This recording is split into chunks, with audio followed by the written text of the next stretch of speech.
Open Minds Media.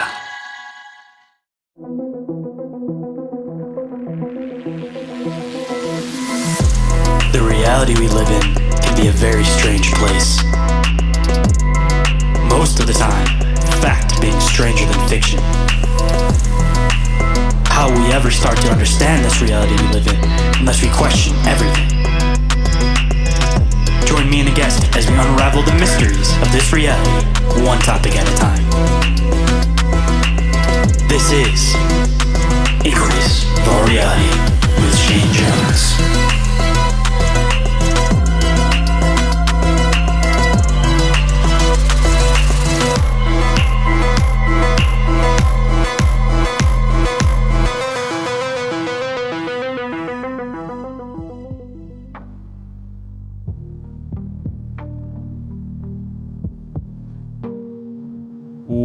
What is up, inquirers, and welcome to the expanse of deep open-minded conversation. I'm the one they call Shane, and today for you guys, I have a couple who's been making waves in the paranormal community with their own fascinating method of collecting EVPs, which of course we get into, along with some new perspectives and theories not yet talked about on the show. I definitely think you guys are going to enjoy this one, but before we get into this one, of course, just a couple of news and updates. First and foremost, the t-shirt giveaway is still going on, so if anybody is interested in possibly winning any t-shirt of their choice off of the Open Minds Media merch store, all you guys have to do is fill out a quick 10-question survey, which I have the link for down below in the show description. And once we hit 50 for that, I'll use a random number generator to pick the winner, and of course, it'll be announced on the show and on social media, but you guys still got a little bit for that. We're only at about 10 right now, so we still got another 40 entries before we announce that winner. So for anybody that has already entered, I haven't forgot about you guys. We're just waiting for those numbers to get up a little bit. And as far as the Patreon goes, it is finally back up and running. I did a little bit of movement as far as the tiers go, where originally I was running 3 tiers. Now there is just 2 tiers. One is ad-free and early access, and the other tier is just full access. And with that full access, there's a lot of new stuff as far as we're going to be doing extended episodes of the show. We're going to be doing some watch parties, and there is, of course, going to be exclusive giveaways, and with that you will also get access to the research library, which is a bunch of old books in PDF form if you guys might be interested in that. So a lot of new stuff going on over there, and I'm sure there'll be even more updates as we go on a bit, but I was just trying to simplify it a little bit for everybody. So if anybody is already a Patreon member, make sure you guys switch off of that $3 tier, because that'll be going away soon. But I'm excited for all the updates, and hopefully you guys end up enjoying it too. And as I've been saying for a while, if anybody has any suggestions for the Patreon, I am always all ears to be able to give you guys the content that you guys would like to receive over there. And the next piece of news, for anybody that's been catching the live episodes of Bizarre Inquiries, the next one that'll be happening will be on July 3rd, and that'll be at 7:15 p.m. Eastern Standard Time, of course, over on the Open Minds Media YouTube channel. And if anybody has any questions or clips that they would like to submit for that, make sure you guys get them to me before then. But if not, of course, we will just pass them along to the next episode. And as an extension of that, if you guys enjoyed that show, don't forget to go and check out my other show, Bizarre Encounters with Shayn Orin. We've been doing a lot of fascinating deep dives over there, touching base on a lot of stuff that I haven't heard a lot of other shows talk about. So I think you guys will definitely find some interesting content over there if you need a bit more to listen to get you through your work week. And the last thing, before we get into the show, if anyone is interested in being a guest on the show, sharing their experiences or encounters, or contacting me for any reason whatsoever, you guys can email me at inquiriesofourrealitypodcast@outlook.com, or you guys can text or call the Open Minds Media hotline. That number is 313-364-1551. And if you guys didn't catch that, that number is, of course, available down in the show description. And every single thing that I mentioned and will mention throughout the show is all available off of the link tree, which is also available down in that show description. And with that, let's get into the show.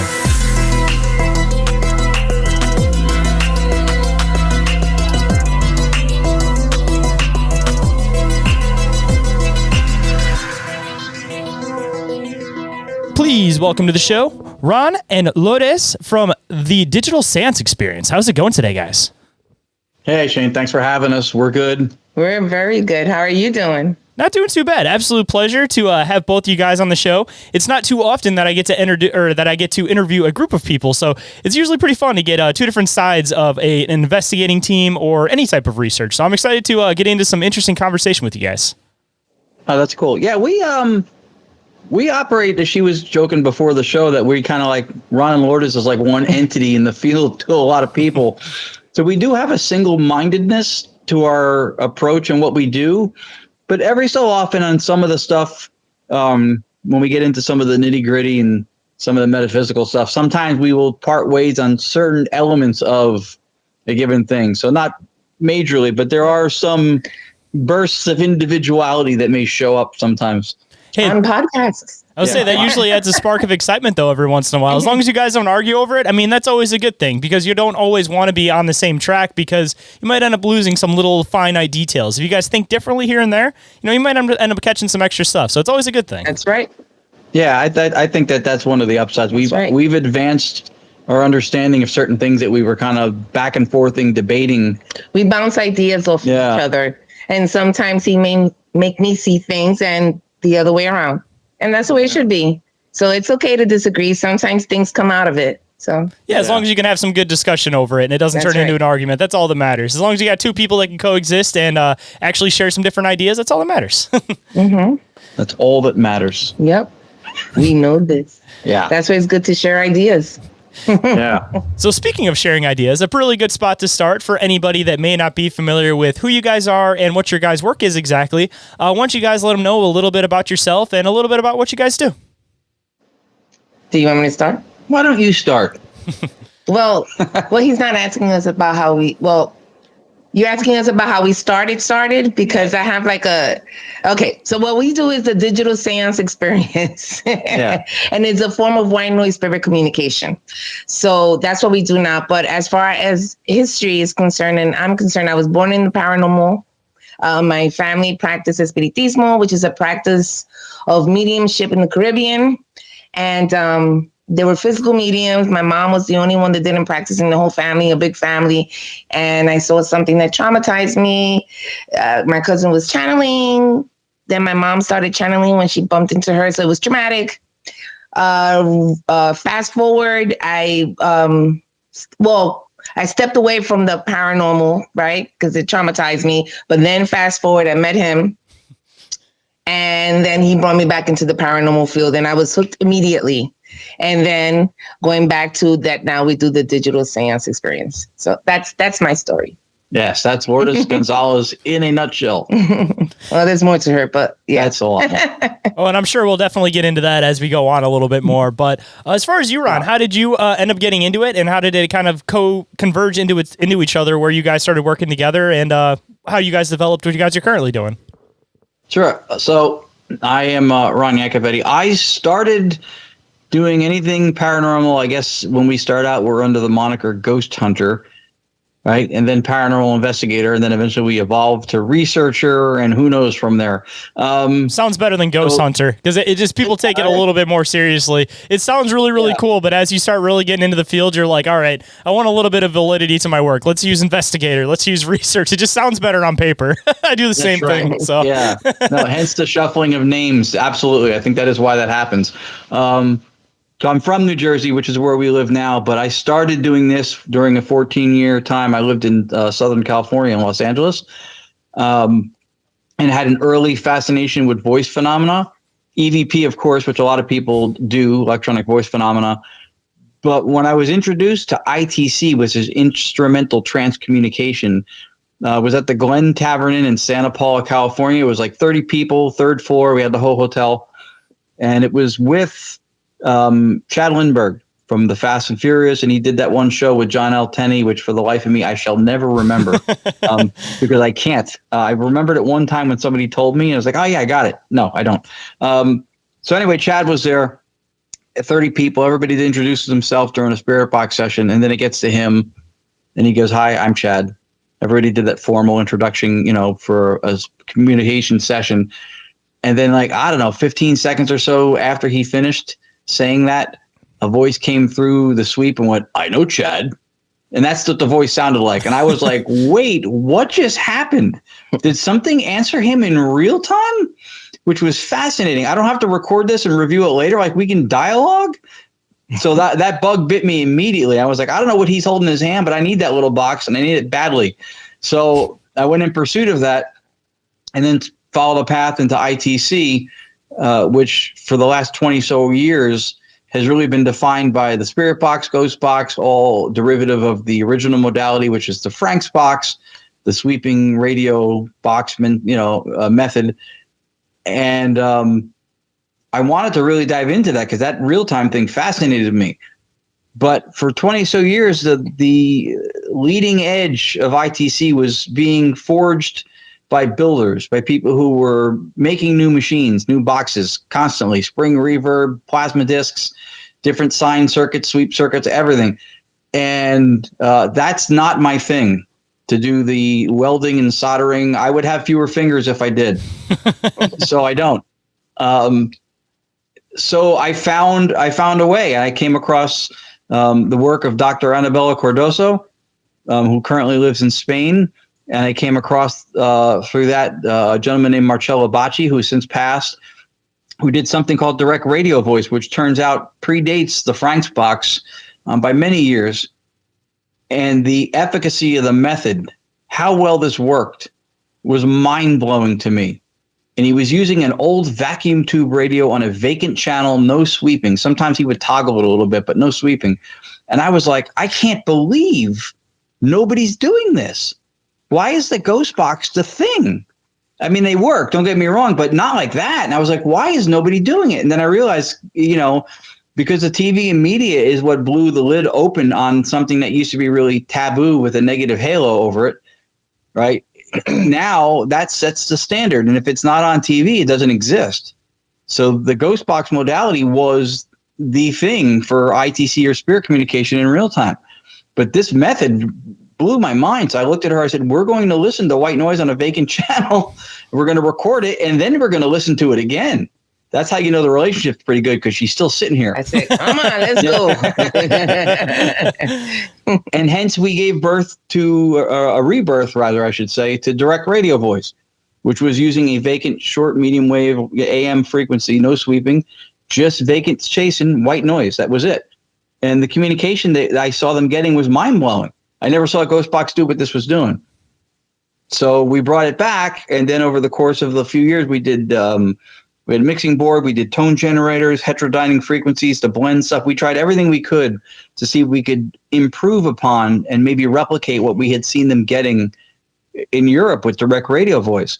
And Dr. Cardoso mentored me into it, Dr. Annabelle Cardoso. She is the only living member of the original guard of EVP and ITC pioneers. And I say that meaning the European researchers, not the TV pioneers. All right. She's the only one left. And she sat with Marcello Bacci. She knew Konstantin Radove, Friedrich Jurgensen being the father of direct radio voice, from whom Konstantin Radove and Marcello Bacci learned. She sat with all those people. EVPs originally used to be called Radove voices before they were called electronic voice phenomena. So she knew all those people, and then she endorsed my first book and other projects since then, and mentored me into this. Down the road a little bit, we interacted with a gentleman named Keith Clark in Florida who was doing live filtration with sound. And I asked him, is that something that would be applicable to direct radio voice? He goes, well, yeah, you can't use a ghost box with it because you don't want to use vocal fragments from a sweep when you're looking for the anomaly being vocals. Right, so you don't want to put them in there. So we started using the software to filter in real time. We got away from it a little bit, went back to the purist method. Then there was something about it that just was tugging on us a little bit, especially her. She heard a lot of voices when we first did it. So I was like, all right. So we went back to it. And then for a couple of years, we just went bonkers with settings and different components and trying to configure it.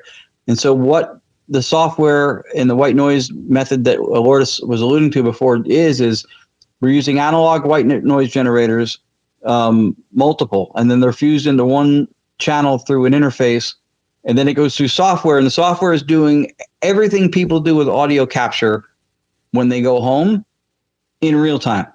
So they denoise it, they'll amplify it, and they'll slow it down. So we're doing all that in real time. We were the first ones in ITC ever, to my knowledge, to slow down the flow of live white noise. Not a sweep flow, because we're not sweeping, but to slow down radio, the flow. there is no radio involved and no sweeping, just white noise. So it's a white noise generator, no data. There's no data in white noise. Right. And as he says, we slow it down and filter it, and we've been getting voices. So that's the genesis of the method. Yep. Hold on tight, guys. We'll be right back after this brief commercial break. And now back to the show. Say, I like the idea that you guys are running single channel, because when it comes to a lot of this stuff with trying to capture voices specifically, especially now, people are using a lot of these like apps and everything, which can definitely be tampered with algorithms. So it's like there's only an extent that I feel you can trust a lot of that stuff too.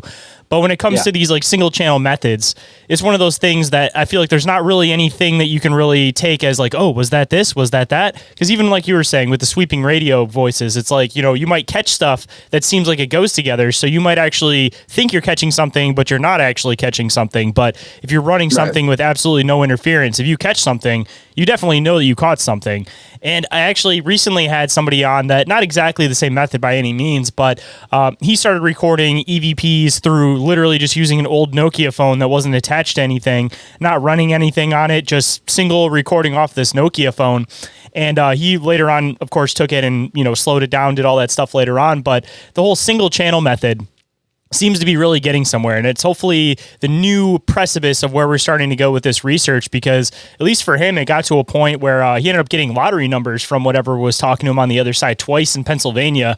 So I don't know, I feel like if there is a direct way to communicate with whatever this stuff happens to be, because I'm sure it's a spectrum of different things, it seems to be the way to go. Because, I mean, even just to kind of throw in another method, the ping pong ball over the eyes running white noise method seems to be what a lot of researchers are starting to push into. So again, it's the single channel idea instead of doing sweeps, and everybody's starting to break away from using like these phone apps and everything. So props to you guys for being one of the people repaving the path rather on this type of stuff, and specifically being one of the first to run it in real time. Like, I've never heard of anybody else doing that before. That's really interesting.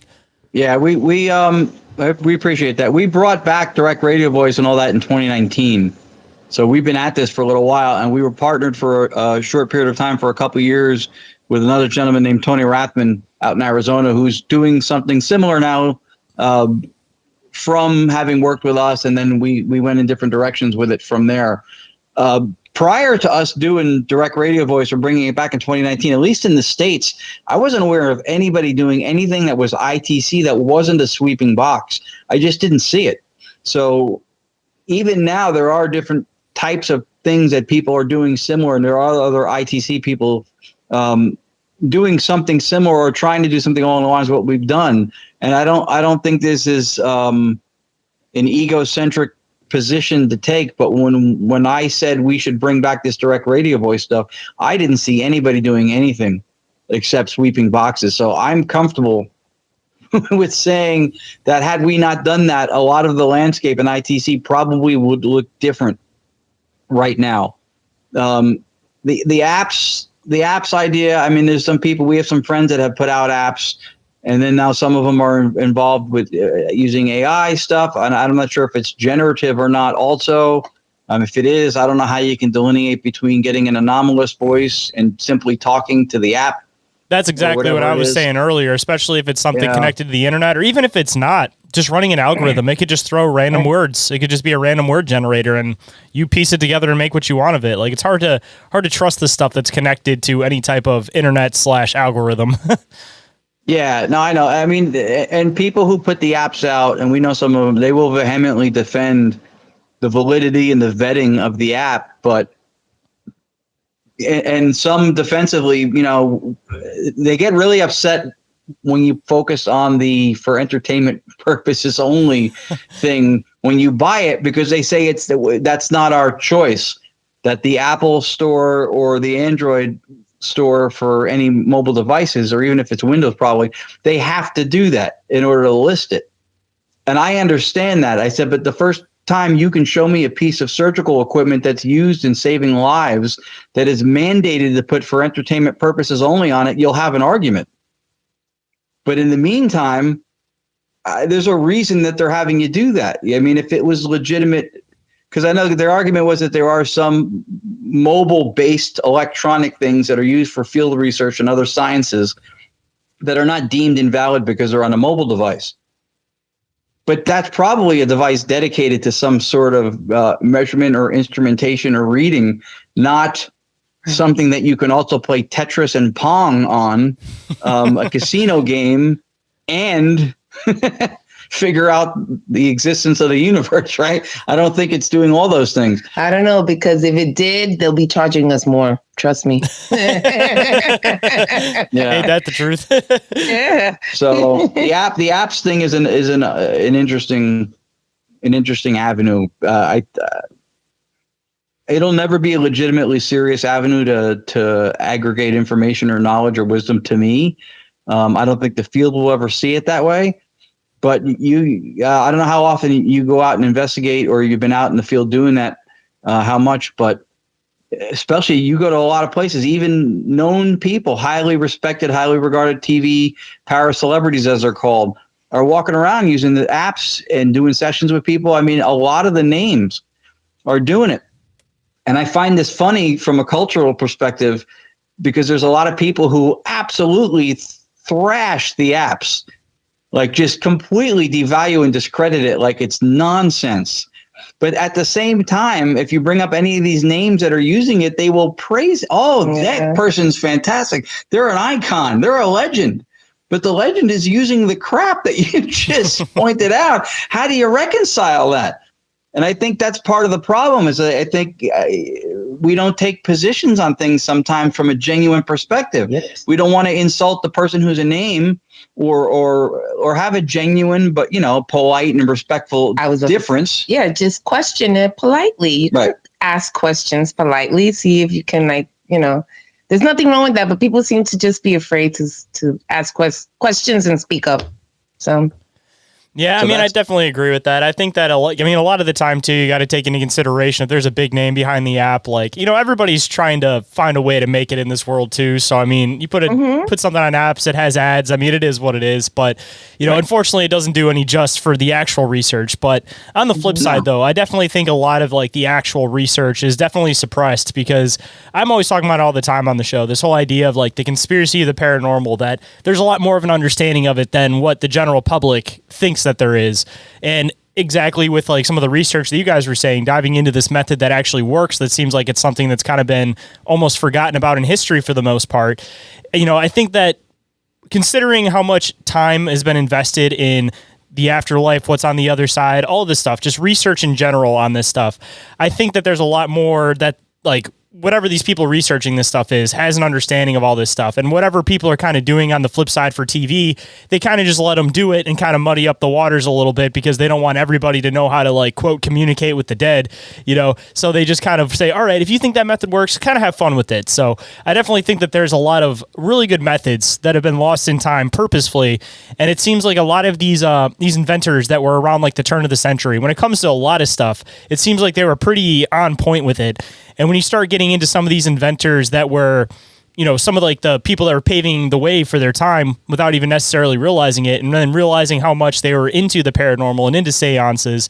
And even on the flip side, some of these people being the ones that would call out charlatans, but then all of a sudden they have this piece of technology that works. It's all right, maybe you got to put a little bit more thought into what this guy's doing. If this guy is claiming that he has something that he can talk to the dead with, but he goes around disproving everybody else, if he's a scientist, maybe there is something to that. Yeah. No, that's true. There's a lot of, it's got a political element to it, for sure. I think in some instances, there could be conspiracy stuff. We tend to not argue on behalf of something that we can't, in some way support. But yeah, I think, well, first of all, I think culturally we have this idea that everything that we do is superior and more advanced than that of those who came before us, from our parents or from the generations before us. And I don't think that's necessarily the case. It certainly wasn't when we came across direct radio voice and I was watching all the sweeping ghost boxes, which work, but not like that. And some reason this thing is lost. So sometimes you find discoveries with the old and the new. You combine them, and that's exactly what happened here. Yeah. He took an old method and he took modern technology, and he just did several experiments. He tried this, he tried that, until he found his one, and it works for him. say I think it's definitely something with the paranormal though, that even now, like we're trying to like prove that this stuff exists. We're trying to have some type of like basis to say that like scientifically this is being proven. But I think that a lot of the ideas that we have are beyond what the technology we have for the time is. So that being said, it seems like the technology that we have now definitely could probably line up with some of these ideas from the past. And that being said, a lot of the ideas that we have now for things that we think would work to be able to investigate the paranormal a little bit better will probably be something that can't really get developed for another like 20 years because we're kind of paving the way to see the next step. Like one argument that I'm always saying is everybody uses thermo for, cryptid investigations. But if we could create something that's almost like an anti-thermo where it will take cold spots and start creating like the shape of the cold spots, it's not that far off, but it seems like it's like that technology that we're like right at the cusp of being able to do, but the ideas are being formed at this time. So, if people actually start looking into the past, like you have, for example, now that we have some of this technology that's been upgraded, I'm sure that, we could probably start blowing the lid off of a lot of stuff if we start reinventing some of these old ideas with the new technology. Yeah, no, that you make a good point. I mean, first of all, the one reason to know about what came before you is purely out of reverence for who did work that, whose shoulders you're standing upon. And there is going to be successes and failures that went along with that. So why not know what's been done or what's been tried and either do it differently or at least have an idea of what's gone on, what led up to the point you're at.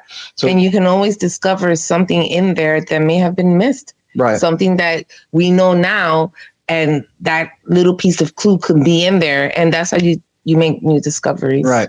But right. yeah, it's very important to know the history. The other thing is too, and we're both operating under a metaphysical position called analytic idealism.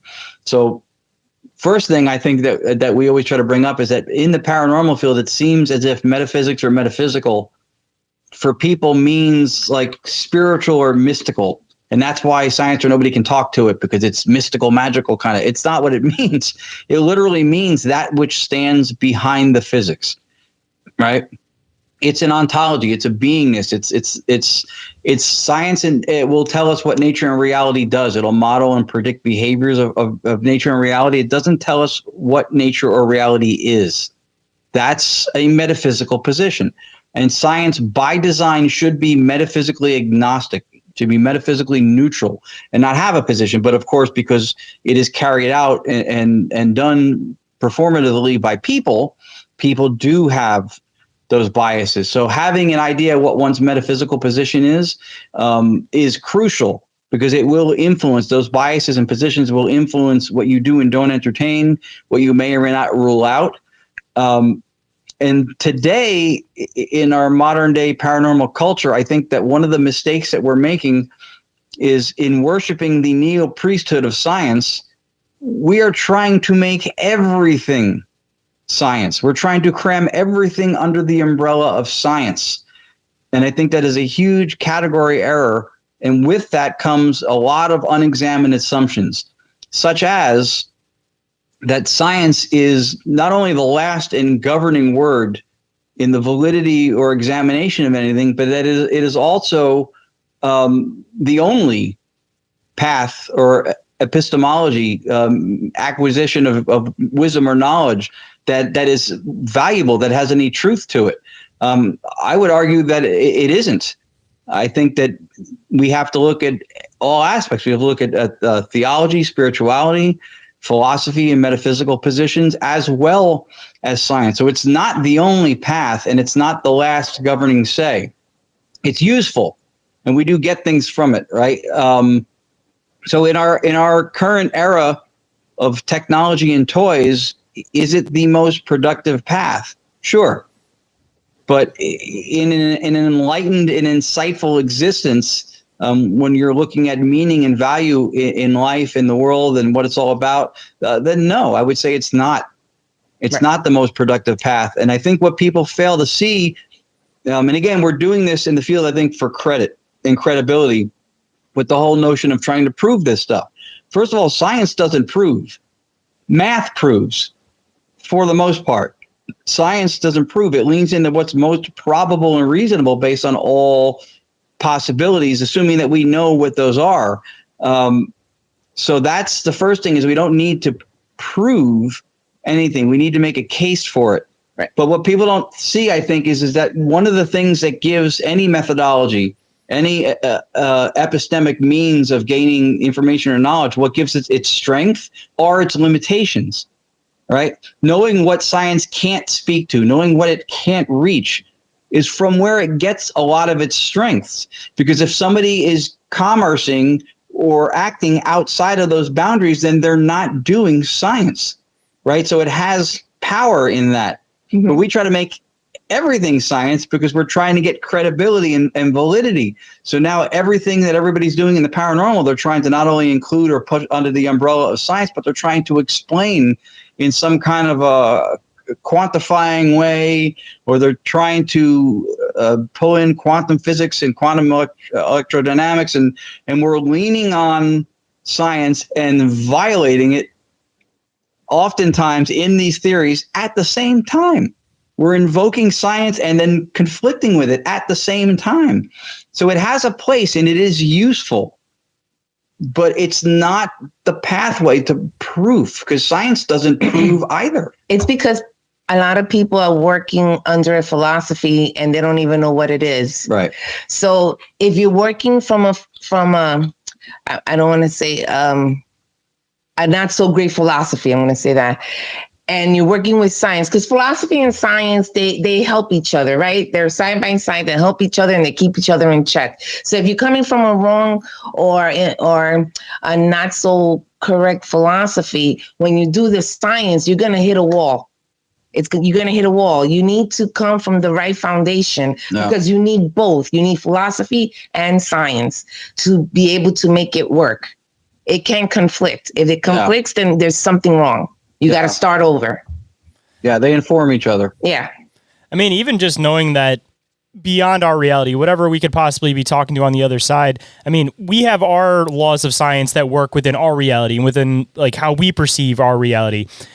These things that we talk about that are beyond the veil, that are on this other side, that might be in some other physical plane of existence, you know, we have to take into consideration that our science as we know it and our mathematics as we know it may not function and work correct in the same way on that other side. So we're trying to use our reality explanations in order to describe explanations from another reality without even taking into consideration that everything could be completely fundamentally working completely differently. So, yeah.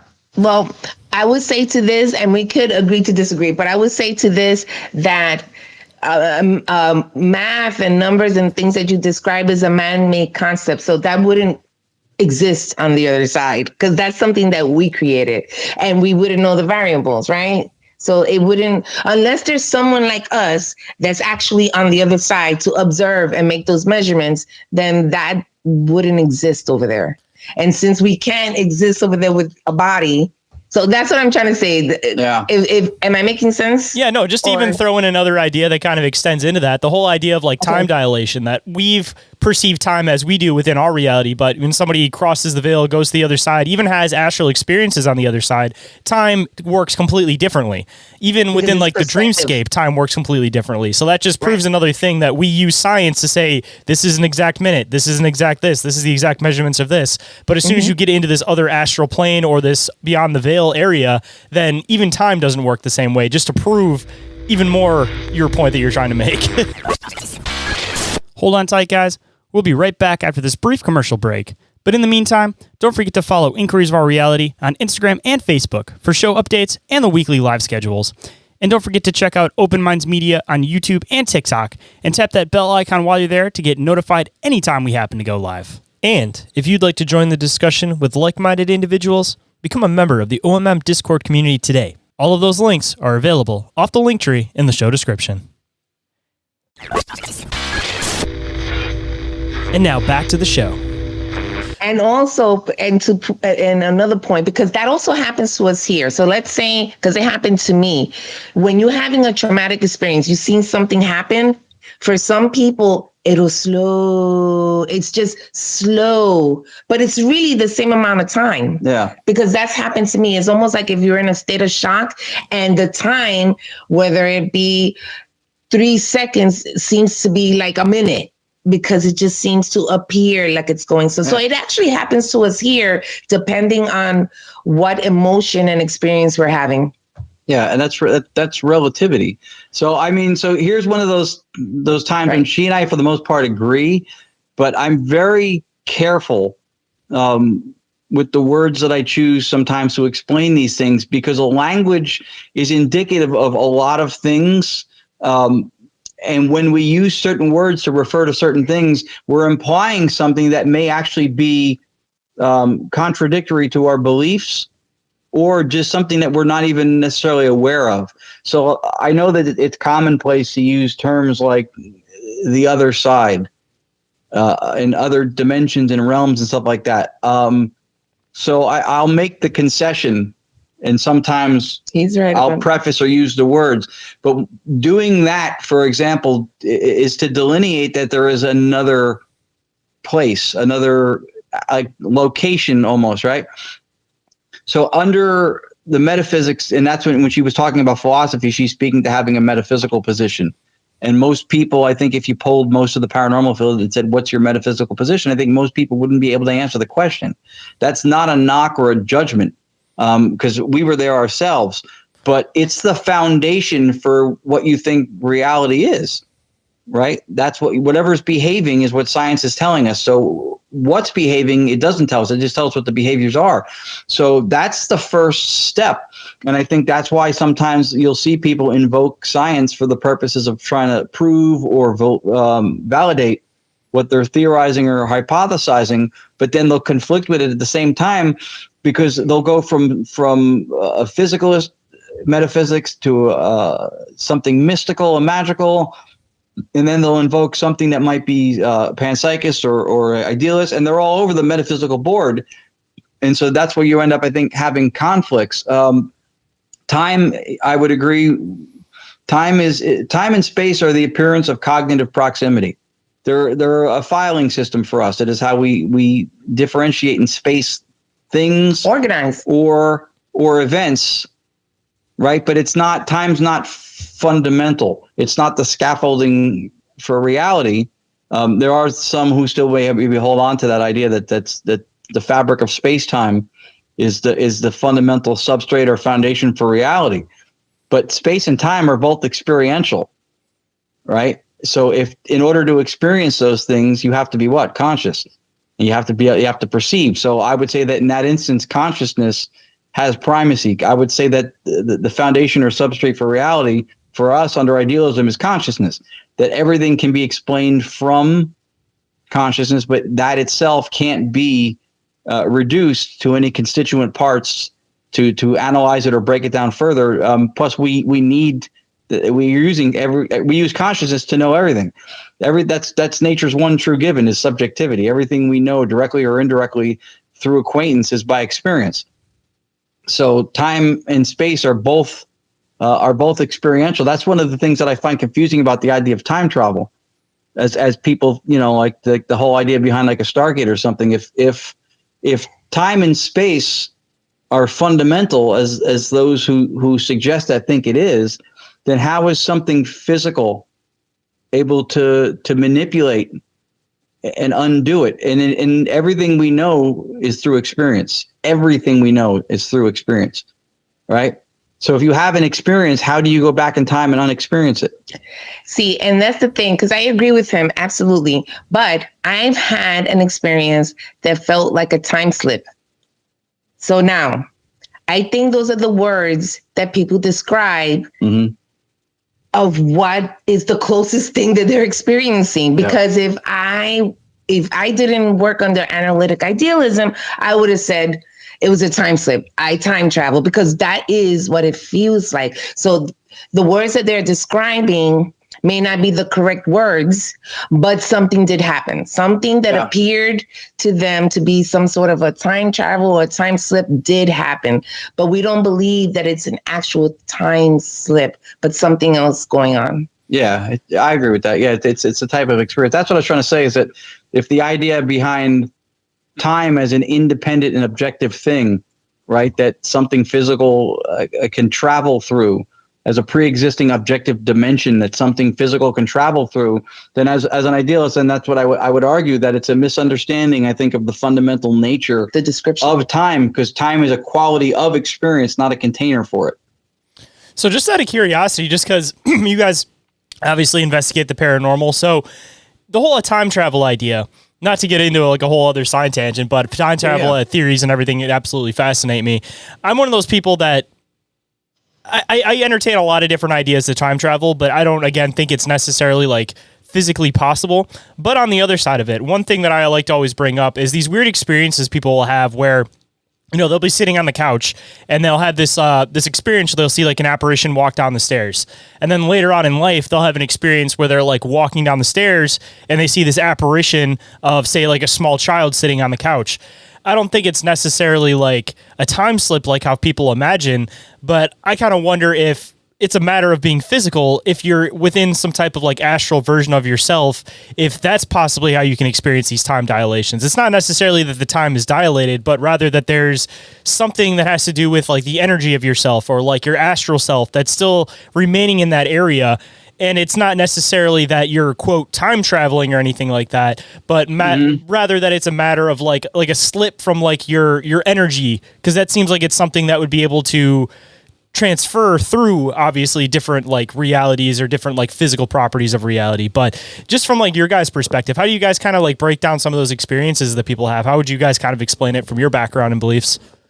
We may or may not be in sync on the answer to this, and I love when we're not, because a lot of times we learn about.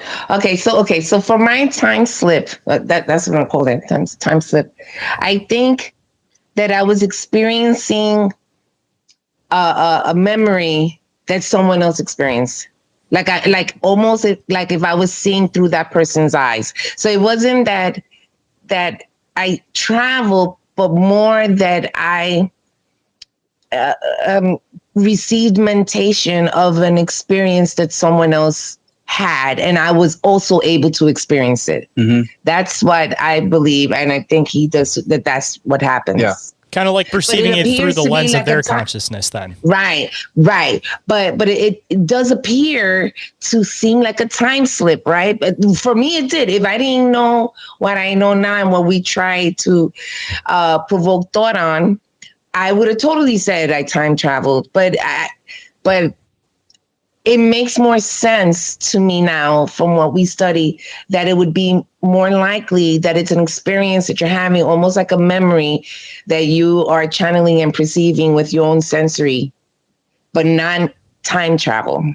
That's what I think. Yeah. So this might be a good time to define. So the metaphysics that we talked about, that we subscribe to, is called analytic idealism. And the idea is that under analytic idealism, reality or nature as we know it is fundamentally mental. It's mentation. So not my thoughts, not yours. That does not mean, as some people might mistake, that reality exists in your head, because that's where mental stuff happens. That's actually physicalism. That's the reigning worldview. That is, everything happens in your head, because they say your brain creates consciousness. Under idealism, consciousness is the foundation for all reality. And if time and space are human constructs, if they are the appearance of cognitive proximity, then anything that has existed before, such as a different time period or other people's experiences and feelings and stuff, then those are all, once we experience what we call physical death, those are all reassimilated back and in some ways harvested back into what's called the universal phenomenal consciousness, which is the foundation for a reality from which everything can be explained, but that itself is not reducible to anything else for the purposes of trying to simplify or break it down to any constituent parts. So under that idea, reality is mental, and this gels well with what they know from quantum field theory and quantum electrodynamics, which is that physicality is the result of observation and measurement. Physical parameters of things don't exist, and then when you measure or observe, then they just reveal themselves. They are actually the result of observation and measurement. Like the double split experiment. Yeah, I know. And then the double split experiment, I think, also speaks to a certain thing having to do with superposition, if I'm not mistaken, also. But the idea is that physicality comes from observation and measurement.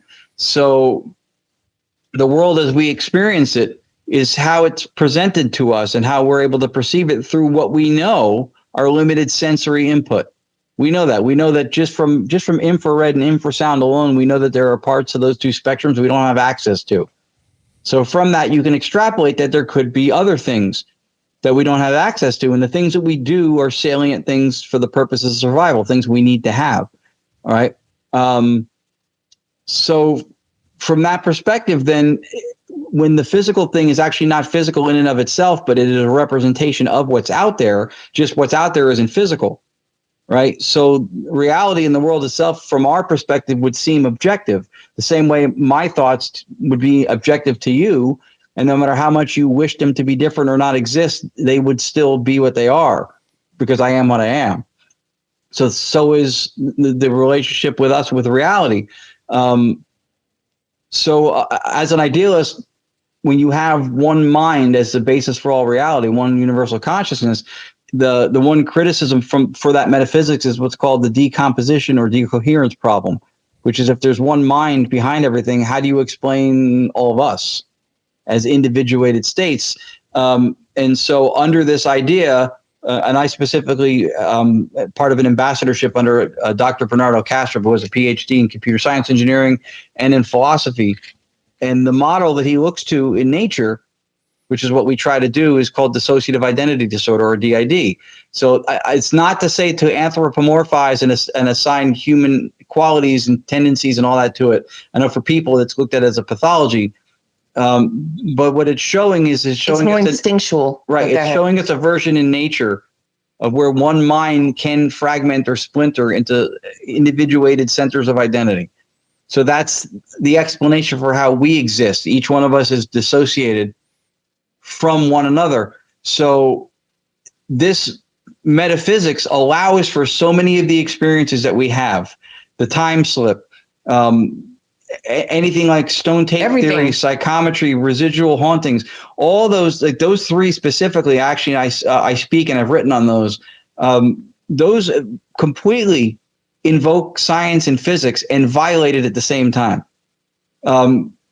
We use energy like a one-size-fits-all thing in the paranormal field, and then we're saying that emotional experiential states are being stored in wood and crystals and rocks, and then for reasons no one's ever been able to explain, since it was called place memory, somehow it gets released arbitrarily and then people pick up on it. So stone tape, psychometry, and residual hauntings have an internal contradiction. They're empirically inadequate as theories. But I'm not debunking or discrediting the experiences. I think they happen. But under idealism, if everything is fundamentally mental and physicality is through perception, observation, and measurement, then that house isn't physical in and of itself outside of consciousness. It's representative of what's out there as it presents itself to us in our limited senses as what it is. So if it's fundamentally mental and then somebody had a traumatic experience there, instead of trying to explain how love or despair is stored in Victorian crown molding and released for reasons no one's ever been able to explain, the house is a representative of a mental image, and the person who's there is also fundamentally mental, but our physicality as perceived by others is just a representation of what it looks like across a dissociative boundary. Then you have mental stuff and emotional stuff intermingling. Do we see that in life? Every day. Every day. Our thoughts and emotions influence each other all the time. So now you have a foundation for stone tape, for psychometry, for residual hauntings, for time slips, for all these things explained just through consciousness. Why is that important? Because it's skeptically parsimonious. It's fewer theoretical steps. When you add things into a theory, that's when you have to, per scientific method, falsify and then support some way, maybe at least empirically, or ground it, even if it's through inference. But when you take something out of a theory, its strength comes from the parsimony, from taking something out and paring down to a smaller, less theoretical steps to explain it. So that's my paralocution on on the idea of a lot of these things, because when we say like energy gets left behind or the energy is stored in this thing or it's an energy imprint or all those things, we never specify what type of energy. We have no mechanism known that could not only show how that works, but we've never been able to detect or measure anything. And I would think if you invoke science and say that somebody was killed somewhere and then they emoted this large feeling of despair, you would have to show at a molecular level, since you're invoking science and saying that this emotion is stored in the wood, you have to show at a molecular level a discrete boundary between the molecules of despair and the molecules that make up the wood.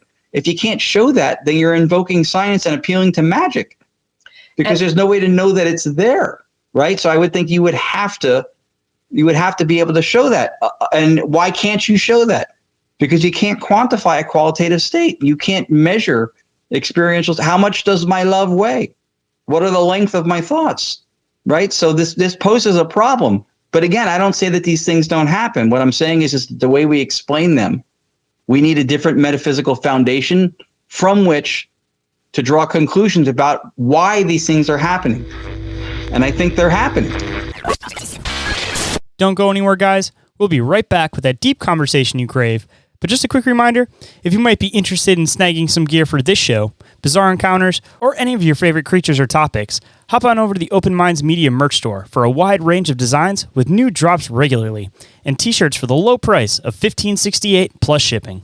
Check out the link to the store down in the show description.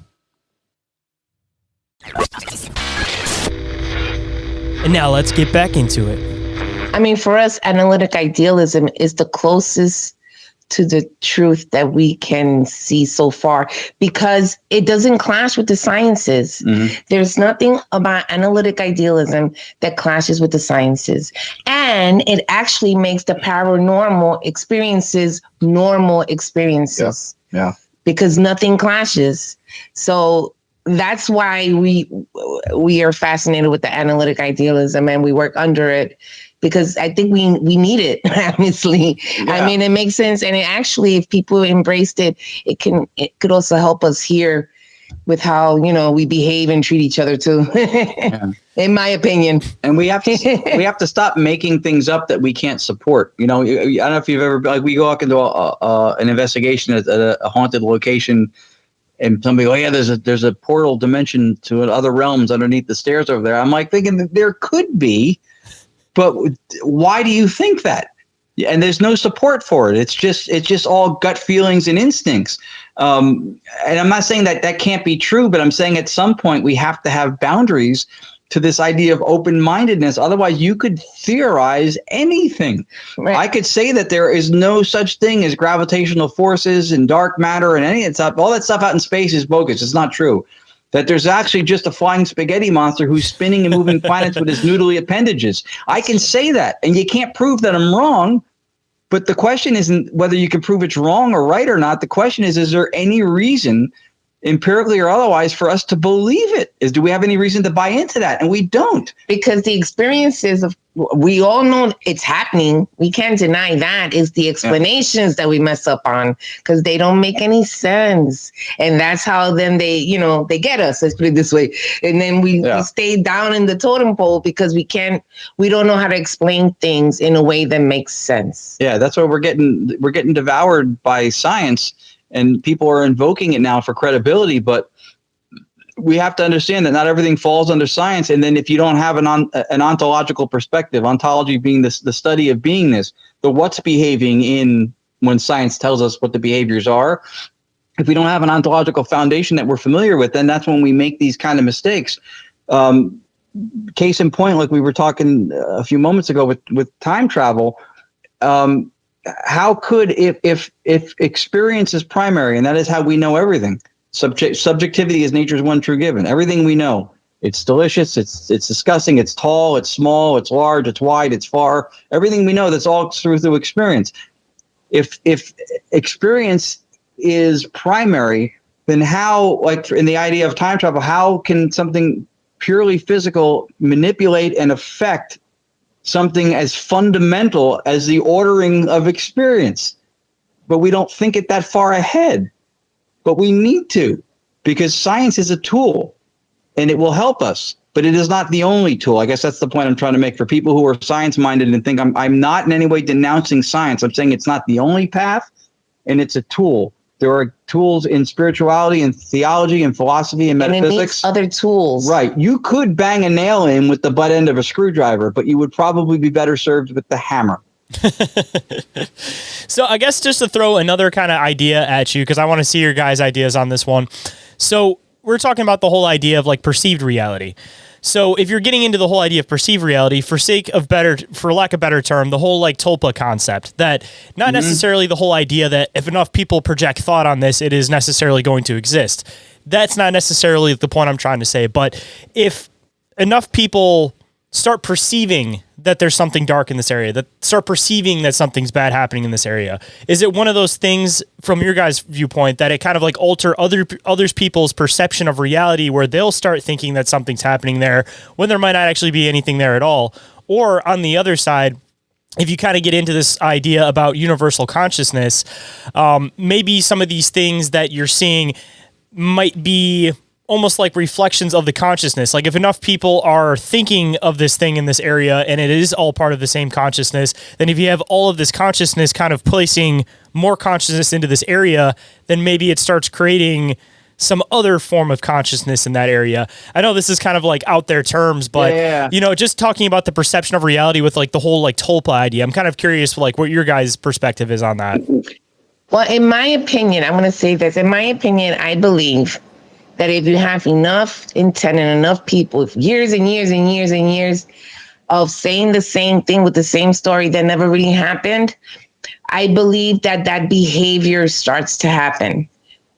And the only reason why I say that is because we also see that here. Let's say you have a certain person, and then another person comes, and that person is a manipulator and starts manipulating this person. And all of a sudden, if that person is not aware, they become something else. Like they lost themselves. So it's not quite the same thing, but I think that enough people, and if the world is mental and if enough people, there could be something that happens that can create a behavior.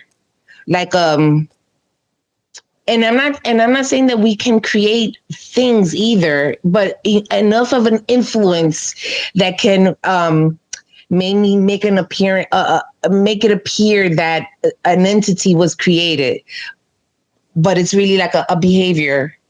That was kind of like that experiment that they did. I don't remember the name of the experiment offhand, but it was the experiment. Yeah, where they started kind of making this idea. They created this full story for this being. They created this full entire backstory full of trauma, full of all this stuff that happened with him, down to the point where like his fiance ended up getting killed and then he ended up hanging himself.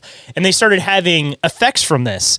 And it's a matter of, I guess, perception. Either one, there's enough thought that there was never actually something there, but just the thought was existing in this area, so it started creating these effects. Or on the other side, again, for lack of a better term, this whole tulpa idea, that if enough people start putting their consciousness into a place, this consciousness almost like starts collecting and creating something that's there that is, it's really hard to place, like with our current vocabulary of science or whatever this is. Like, it seems like we're at a matter where it's like we almost need like better words to describe these things, as you were mentioning earlier, because this is always something I'm mentioning on the show, like matter of perspective on things. Like when it comes to a lot of like religions and things, like I'm a firm believer that it's just multiple perspectives of a lot of the same events, but people get so caught up on the language that they'll tear something apart when it's a good idea, not looking over the general statement of what you're trying to describe, but rather like the specific words. And even with words, it's like, are people talking directly or are they talking metaphorically because they didn't have the words to describe it directly? So even within language, it's hard.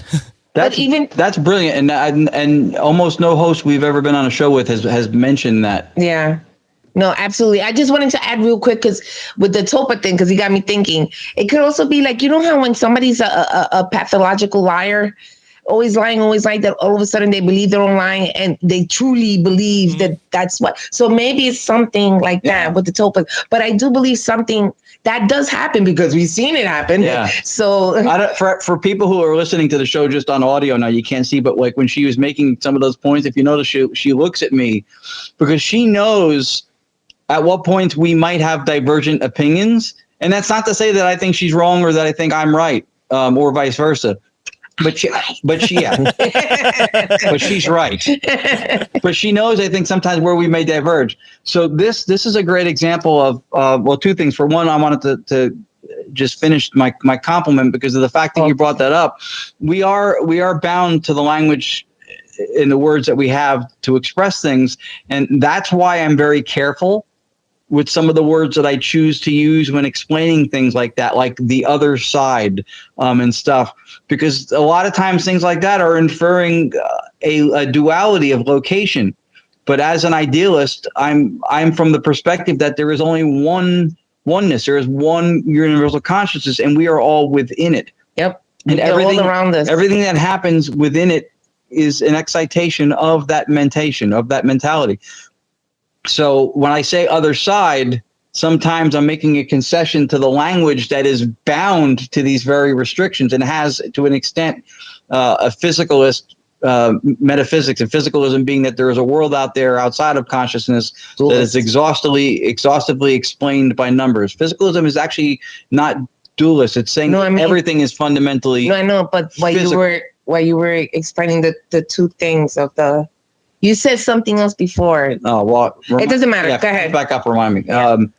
So that's why it's important, and we are bound to the language. And I think that two of the cultural assumptions that we make that I think are wrong. The first one being that science and technology, which is really touted by people who are coming from a physicalist perspective, has figured everything out. It's all locked up. And I know you had mentioned earlier how sometimes the technology or the ability to speak to things may be coming down the road. That's always true.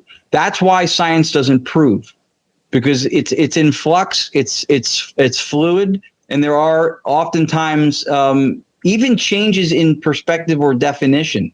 Right? Newton was mocked for 50 years before this whole gravity thing was taken seriously, and then that idea was supplanted by Einstein and the fabric of space-time being warped by mass. And so it's the same convenient fiction that they're speaking to, but it's recategorized, right? Yeah. So the language does play that game. So from the perspective of the words and the language, that is one of the reasons why I'm careful. So no, physicalism or science and tech has not figured everything out. The other assumption I think that we make is that whatever is true can be said. That if it can't be articulated, then it's not true. So then from that, we have no room, no value for myth. And myth does not necessarily mean false and fabricated. That's a cultural adaptation. There's always a seed within that where something was born of. And then when you mentioned metaphor before, that is a lot of the reasons why I think a lot of the semantic value in religious stories and religious texts, I think, comes from a metaphorical position to be taken seriously, but maybe not always literally. Right. So now to get back to the idea of the tulpa, or the other word, egregore, for the thought form thing. Here's why the metaphysical position is important. So as an idealist, I say, all right, well, reality, the substrate for reality is mental, is mentation, it's thought. There's one mind. I am yet one dissociated portion of that. So is she, so are you, so are the 5 other people in the room with us when we do this Philip experiment kind of egregore thing, right? So even though we have this feeling of coalesced intent, where we're all thinking on and repetitively, like Lourdes mentioned, maybe over time, people keep coming back and referencing the same spirit and the same story and stuff like that. From an idealist perspective, because physicality is a result of observation and measurement, and we're talking about something that is, by definition, a thought form, then I think that the experience could be something that we do perhaps maybe influence, because we are fragmented parts of one mind. And if you have enough focus on something within one mind, right? If you think about sad things and then you play sad music and you start putting some of those things together, you start to have that, even the endogenous feeling from within the sadness, you start having that experience. So I think from the one mind as a substrate foundation for reality, then you have a basis for this tulpa or egregore thing, because it's a thought form happening within a mentation or reality that is fundamentally thought. And you have different individuated fractal parts of that one mind that are dissociated, but part of the same story, all focused on that same creating the tulpa kind of whatever thing. You do have correlation to something like that you mentioned earlier, in dreams. Someone who has a dissociative identity, if they have a dream, and let's say they have 5 different alters, and like one's a little girl, one's an older man, one's a Chinese person, the other one's a German person, and the other one's an African person. If in the dream, the African person was playing the guitar for the child and the German person was laughing, when the African personality was the one telling the story, when that person had executive control, they would tell it from that perspective. When the little girl personality has executive control, they would tell the story from the same position. Like when that person had DID from the dream, they would tell the story from. So it was the little girl watching the guitar player and seeing the German guy next to her. So those personalities would interact with each other within the dream. And then when they would recount the dream, they would give it from the perspective of each one of their own identities, but it would include the other characters that were the other personalities. This was something that they had found in a study. So it's interesting because fundamentally what's happening here, it's one mind, right, that did all of that. When you dream, it's this, you don't wake up and mourn the death of your dream avatar. You have a dream, you talk to your friends, you see dogs, pets, cars going by, birds, and then you get up the next day and you're like, oh, that was all me. One mind dissociated and created all that. You identified as you, and you had this experience that was outside of you or felt that way. So that to me is we agree on the tulpa then. Yeah. Okay. But yeah, I explained it. I explained it differently. I know. In as much as that's why the metaphysical position is important. Now, if you go with the reigning world metaphysical view, which is physicalism or materialism, that there is a physical, whatever the ism is, that's what the foundation is. So physicalism says that physical things take primacy. There's a physical world out there that exists, whether we observe it or not. Now, as idealists, we think there's a world out there, whether we observe it or not, but physicality is the result of observation and measurement, which is in league with quantum electrodynamics, quantum field theory. Yep.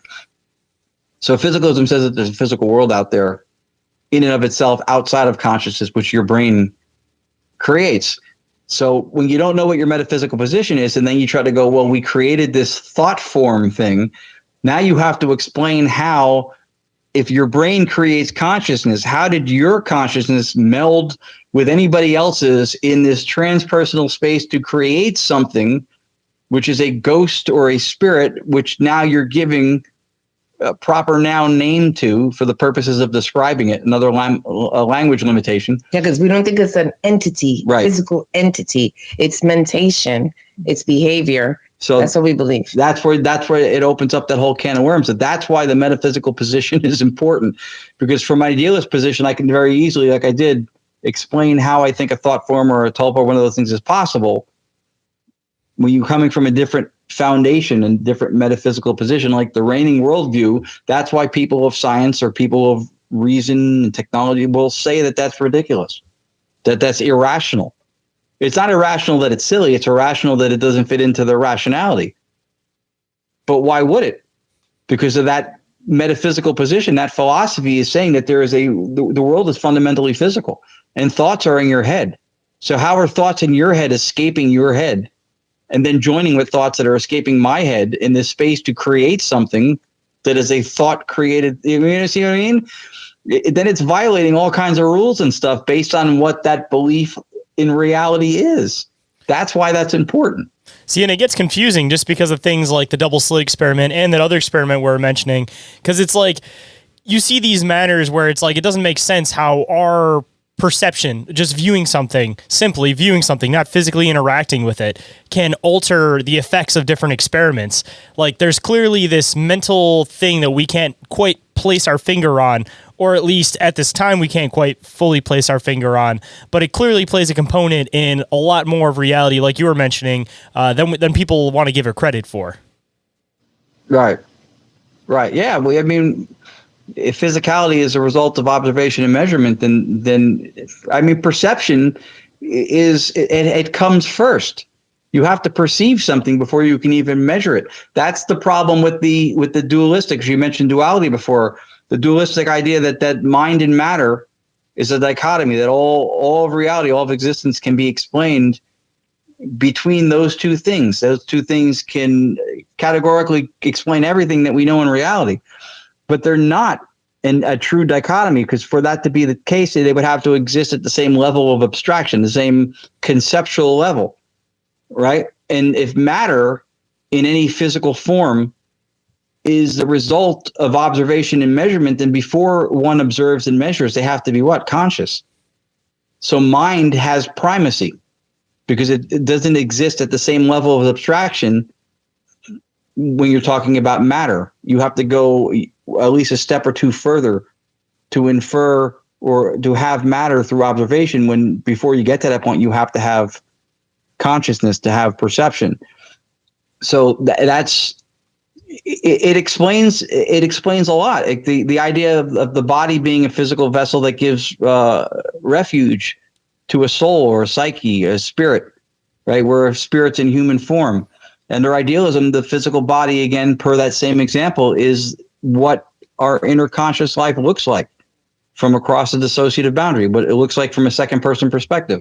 Again, right? Because that's physicality as a result of observation and measurement, which when you observe something, you're not necessarily numerically measuring, but you're measuring and observing.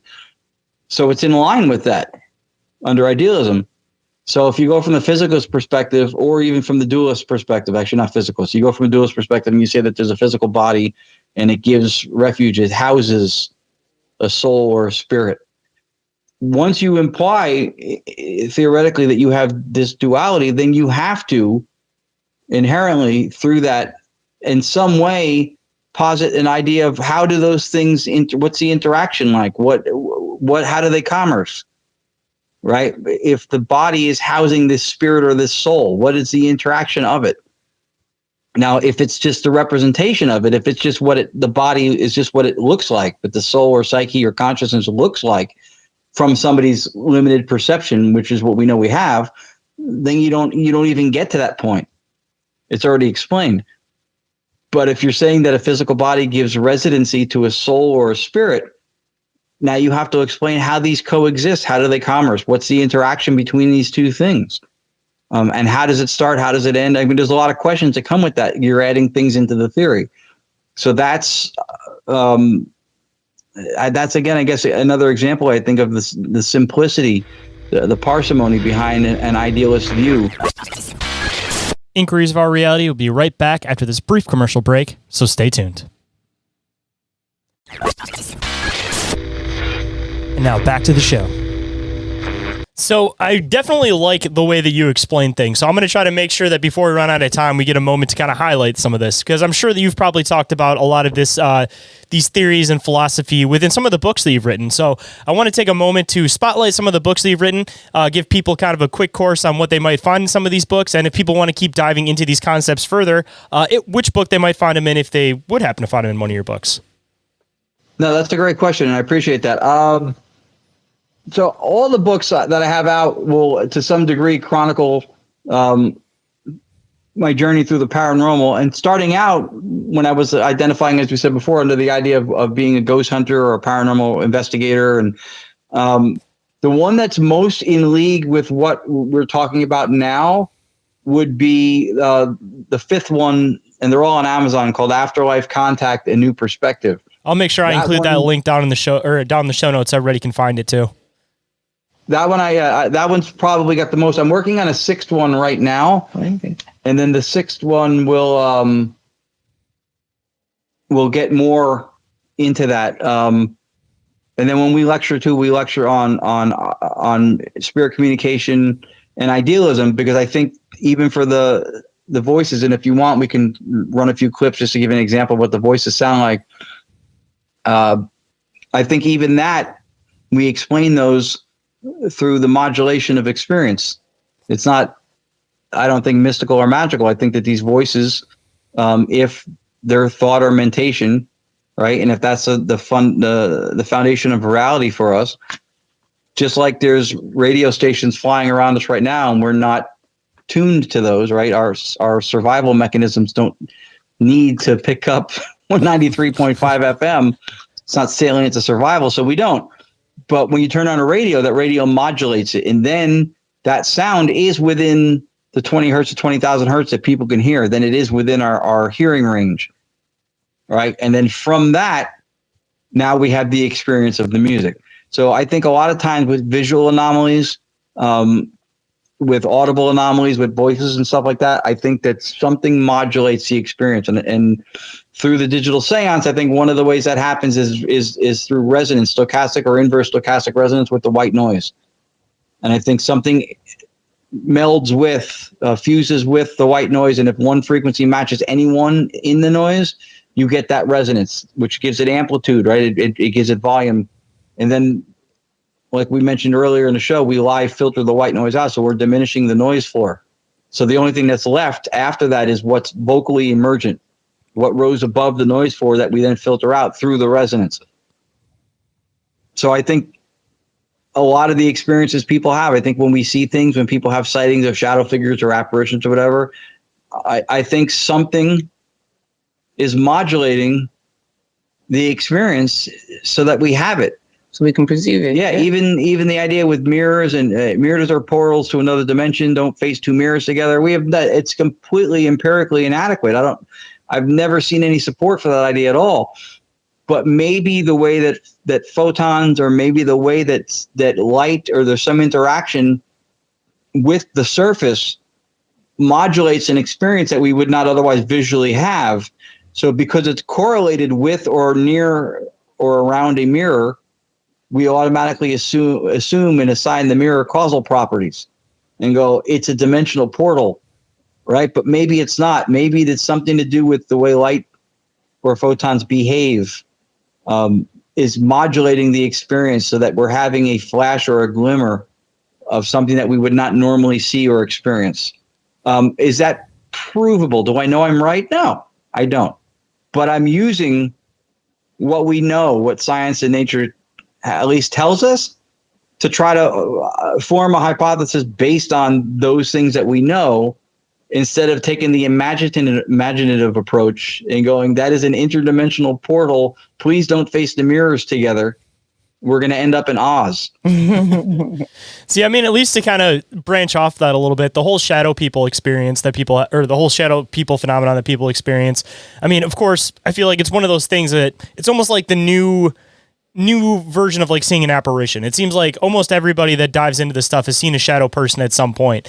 And yeah. I often wonder if it's, again, like you were kind of mentioning, a matter of perception, that everybody sees these things as these dark shadows.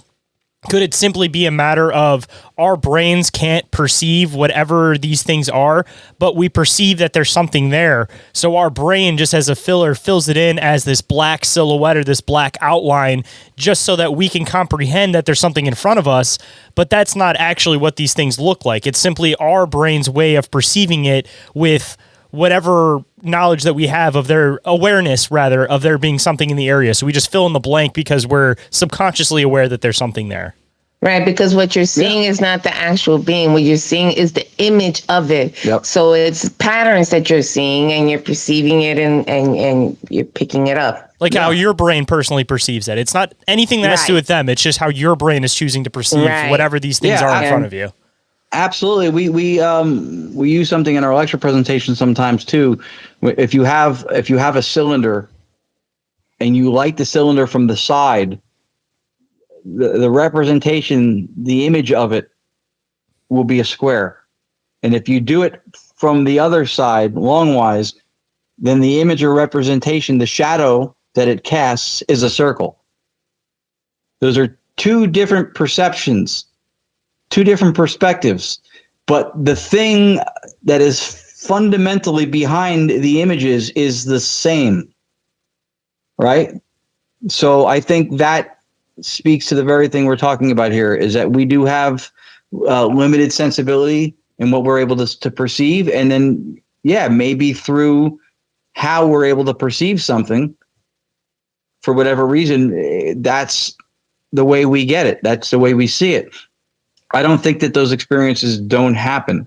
And I don't say that I have an explanation for every theory, but I can try in most cases to at least postulate something from an idealist perspective, because it is more parsimonious. It's saying that from consciousness, can we explain this? Because that's the one given. That's right. Subjectivity is nature's one true given. Can I explain it from there without inventing things?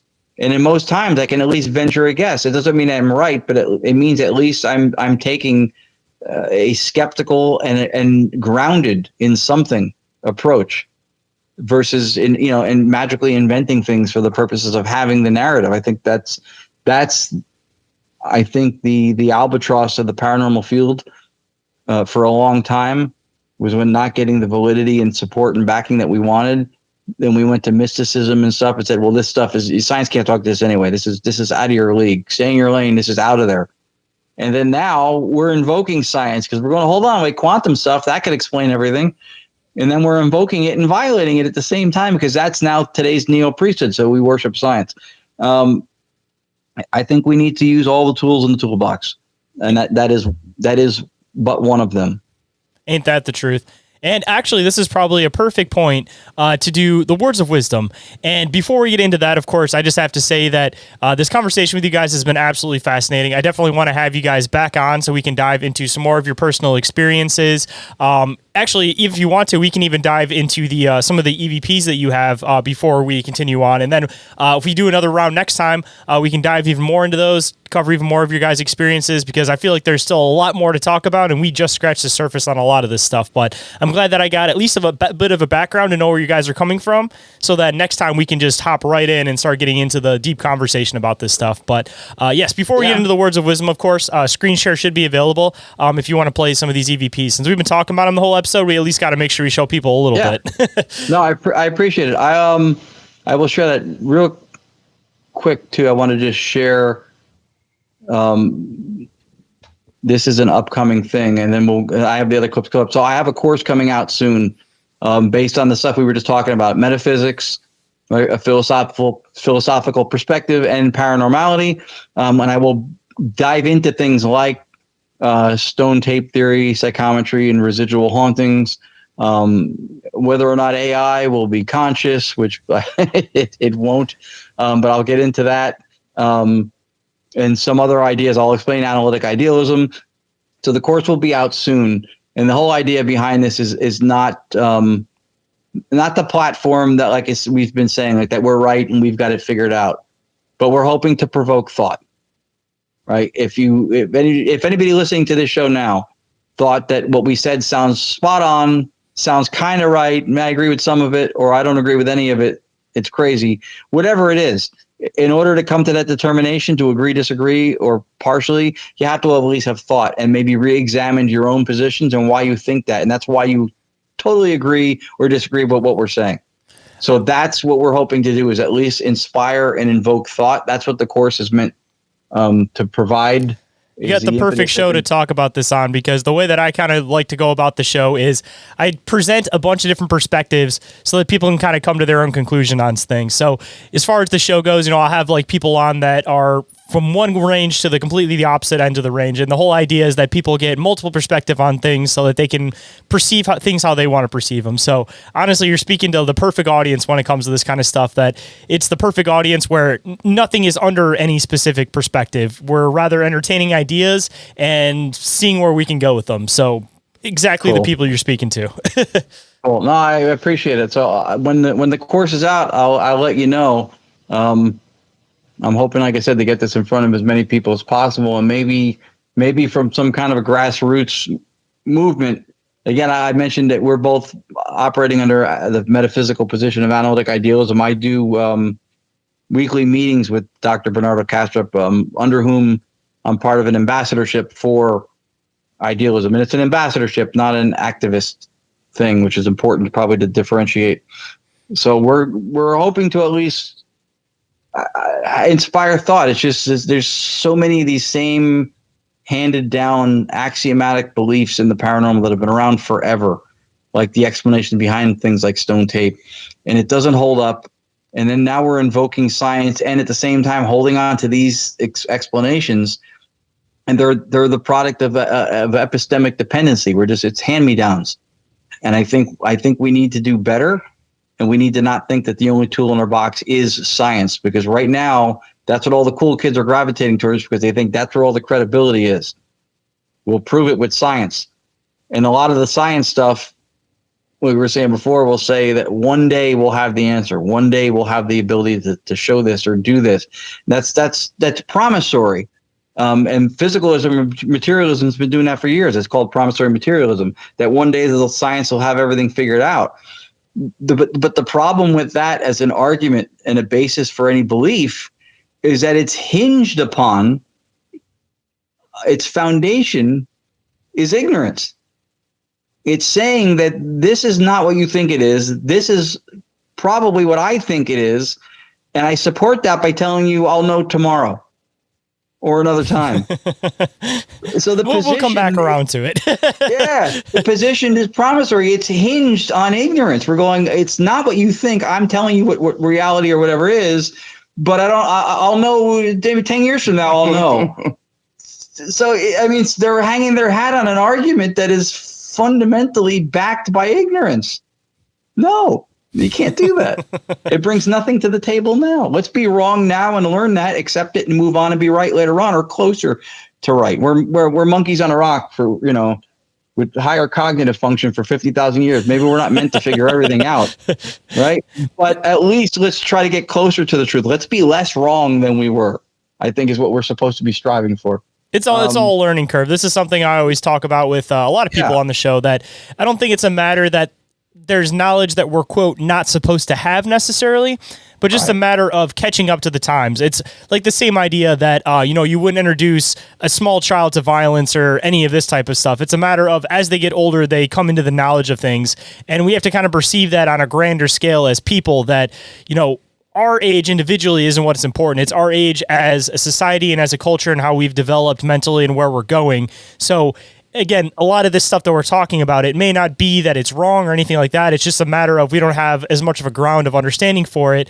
But with more experience, more time comes more knowledge, and all of these secrets will be revealed as time goes on and our consciousness catches up to the understanding of the knowledge itself. Yeah, I mean, we may never know the full story. I mean, it's because we don't have the full picture here. Right. So. Right. Yep. And it would be. But we'll see. See what happens. Yeah, it would be too much that we would never. Right. We would never be able to see reality as a mirror image of what everything is. So I don't know that we could know that everything there is to know, but I think that's our modest, humble existence as people, as humans, is to strive to be less wrong. And to explore. I mean, if people lose their ability to explore, then we lose our creative muse. We lose our growth as people. Like, we need the opportunity to learn and explore, because if we don't have that, then, what are people going to do? Like that's within our genes, within our DNA, that we want to learn. We want to acquire more knowledge. And if we get to a point where there's no more, then we're just going to die out as a society, because there's going to be no point to society anymore, Right. And it becomes nihilistic. What is nature trying to do? Well, nature is learning through us. Well, you took away. Why you trying to take away my wisdom words? I was leading you into it. That's called a softball. I served it up to you. Well, I already had it set how I wanted to say it. Do it. Well, we'll come back around to it. We'll do a couple of the EVPs, and then we'll bring it back around. So we'll refresh the listeners to it. All right. Hold that thought. We'll be right back.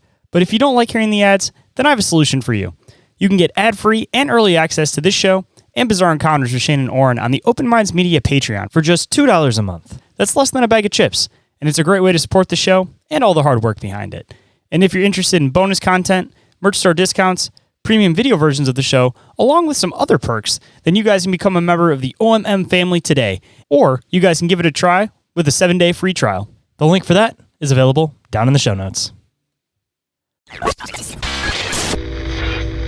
Now let's get back into it. All right. So this one, I thought would be good to start with. This is, again, for people watching, since we've been a little far afield in the discussion. This is pure white noise from analog generators. There's no data. It doesn't receive a radio signal. There's no sound banks, words, recording capabilities, nothing. This is just generated white static noise from analog generators through an interface and then filtered and slowed down in real time. So we just spent a lot of time talking about what we think reality is and what we think we're communicating with. We think we're communicating with consciousness, right? We think that it is, the idea of not, I want to say not necessarily like ghosts or substrate independent little consciousness floating around, but we're communicating with reality, which is thought augmentation. So this first one identifies as consciousness, and it was pretty clear and staggering when we heard it. So I'll play that one. Let me know if there's no sound, otherwise I'll assume it's good.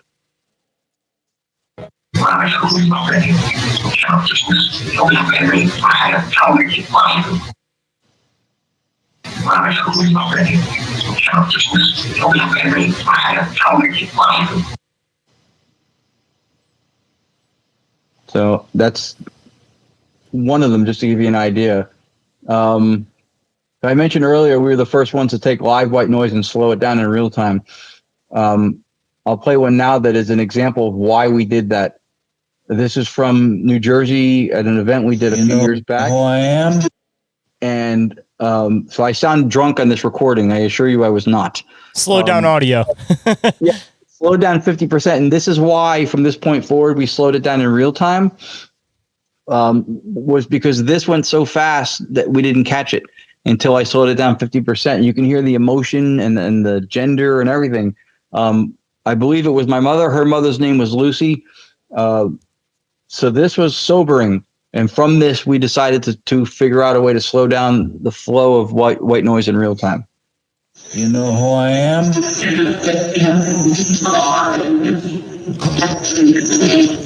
It's turned on.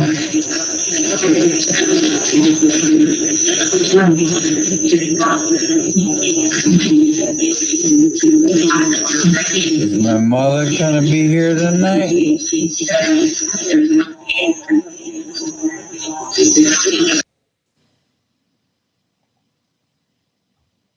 So that's an example of that.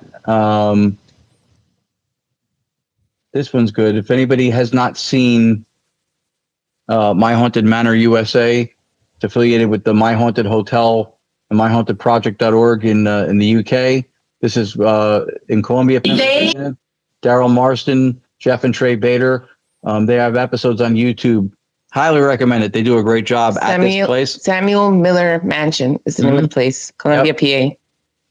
So this is a good example of how, and the system will sound different sometimes. We have different versions of it in some of the clips as we progress. But in this one, you'll hear, like, she'll ask a question. You don't hear the noise. You don't hear anything until a voice emerges answering her and then me. And it's quiet in between. So that's how we optimally like to have it work. So there's no audible white noise, even though it is part of the process. And the only thing that emerges out of the level of filtration or the noise floor is when we get something that resonates above it. They started digging. What would they find?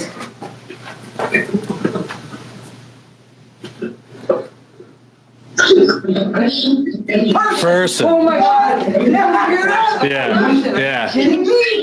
Oh my God! Yeah, that's the same. Is it a male or a female person? Male or female?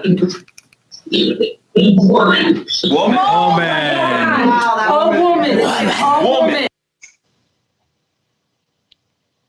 So that was wild.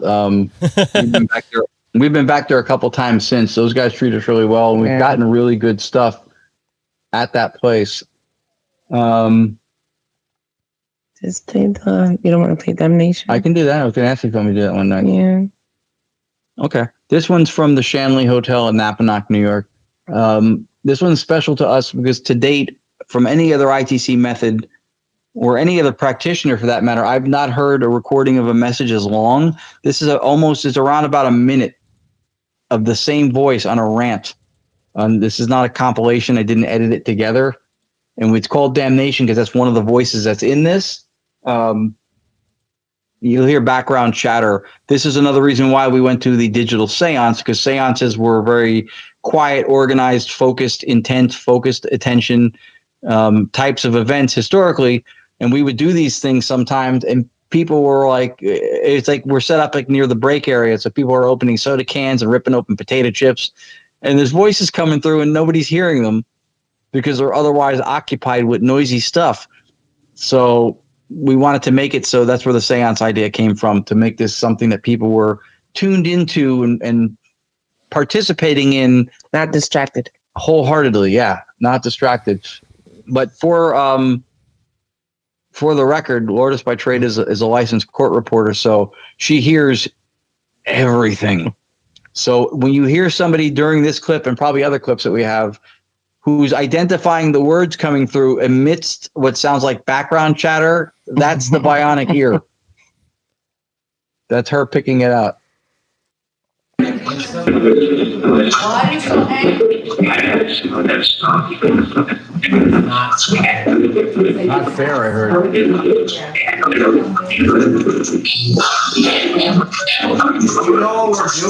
What is it? That nation.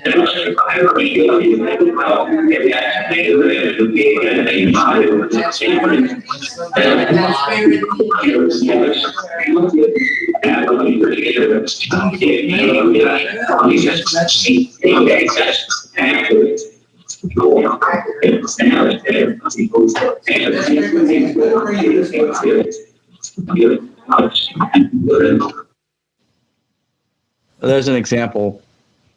This is always my fear with a lot of this stuff is when it comes to what you're communicating with, it's like we're not getting a visual representation of these things. So you don't honestly know what you're communicating with. Like even the guy I mentioned a bit earlier with the lottery numbers, he's even made it a point. I was talking to him at the end of the show about, you know, you have to take all of this stuff with precaution because you don't actually know. It's like, you know, going on like an Omegle call or just, you don't know who's on the other end. Like even the call or even the interaction with Lucy, you know, saying that she's your mother, you know, it's like you never know with these things. Like they could be saying that, but there's no way to prove that you're actually dealing with that. And when it comes to whatever these dark forces might be, they're definitely going to use manipulation as their main focus of attack. So, you know, anybody that's saying that they're one of your family members, it's like those are always the ones that freak me out the most because again, you don't know what you're dealing with. And then when you start getting these angered ones, you know, we think that we're interacting with an angered human spirit, or most people believe that they do. But a lot of the time I think that we're not dealing with, quote, like a human spirit, but there's clearly this element to it that has some type of human characteristic. But on the other side, I definitely think that there's things that are beyond our comprehension that we're interacting with, and we're giving them names such as demon or jinn, or That's right. but we're giving them human classifications. I don't think they fit into these boxes perfectly,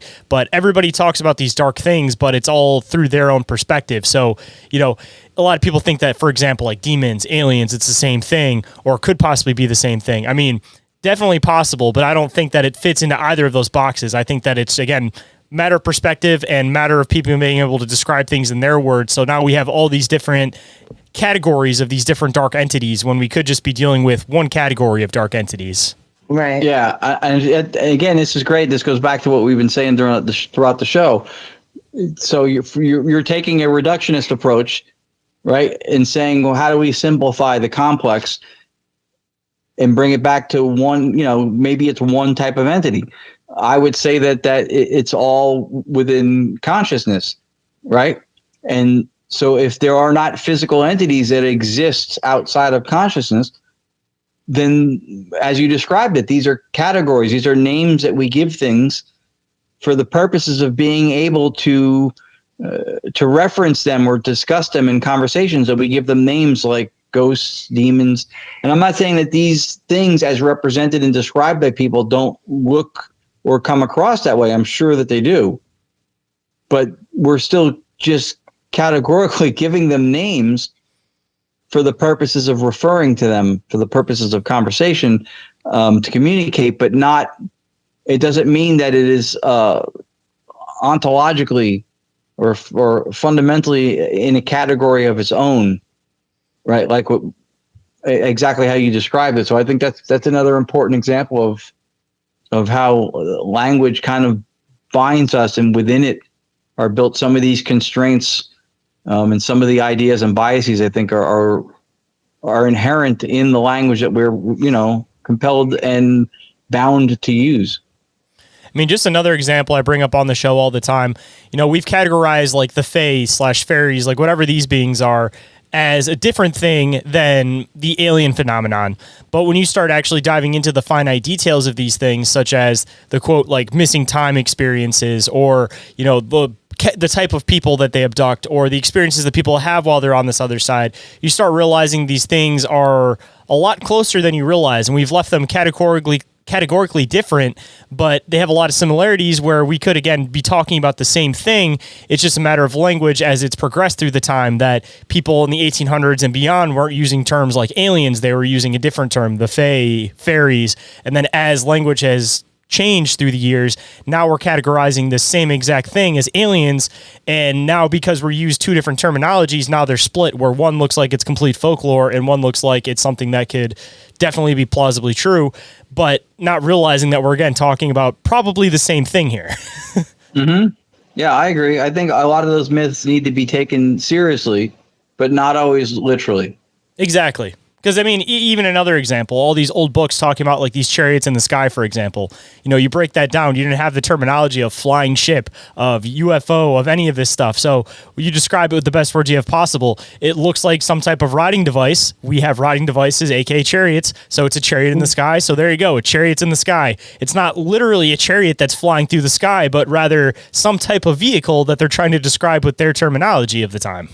Yeah, that case was brilliantly put forth from Eric von Daniken. Then it turned into this whole ancient aliens craze and everything else. But in his original book, Chariots of the Gods, which hooked me immediately when I read it, I was like, wow.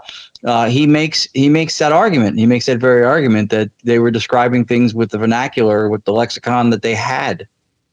And I think that even today that we're compelled to do that in language, whatever the genre or whatever the era rather, and what the language is at that time is indicative of or not. I think a lot of times it still may be insufficient to capture the entire experience as we have it. To be able to try to articulate it is sometimes still not easy. See, I feel like the only way that we'll ever be able to break that barrier is if we somehow find a way to communicate telepathically, because we're restricted by the language, that we can't necessarily portray full emotion with it, because even people perceive the emotion of your language differently. So like the only way that you could literally be able to confirm a thought to somebody else, or an idea or an emotion to somebody else, is if you're able to physically put your thought into their head. So it's like, I don't think we'll ever get to a point where we're able to fully differentiate things by language until we get to a point where we find some way to be able to communicate telepathically and literally put our exact thought on something into somebody else's head so that they can perceive it from our perspective. Interestingly enough, her position a lot of times when we talk about idealism, and even though reality is mental, we're all part of that one mind, but the dissociation that separates us, that because reality is mental and because we are mental but appear physical across a dissociative boundary from that second person perspective, that she argues that all the communication, everything we're doing is at its origin telepathy, because it's mind to mind. Because see where the ontology or the belief in what reality is comes into play, because of the idea behind telepathy, as you explained, it only runs into problems if you're operating from a physicalist perspective that says reality is fundamentally physical and physical things exist outside of consciousness. And now you're going, well, how do I get my mind thoughts into your mind thoughts from mind to mind? Well, we're part of the same mind, the same way multiple personalities are one mind, but they're individuated states, right? Individual centers of identity.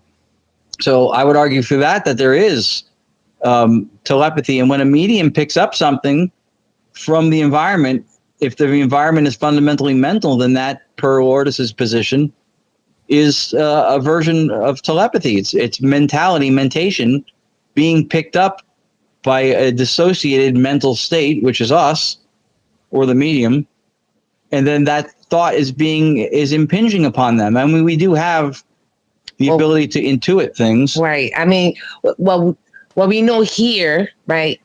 Telepathy is what they say, mind to mind, you don't speak. But I'm bringing it to the ontological level. I think that perhaps everything we see is some kind of a telepathic mind to mind communication. That's what I believe. Is a theory. Am I right? I don't know. Well, if reality is fundamentally mental, then it makes sense. Right. But I don't, then that supports it. And then you have, everything is mind to mind.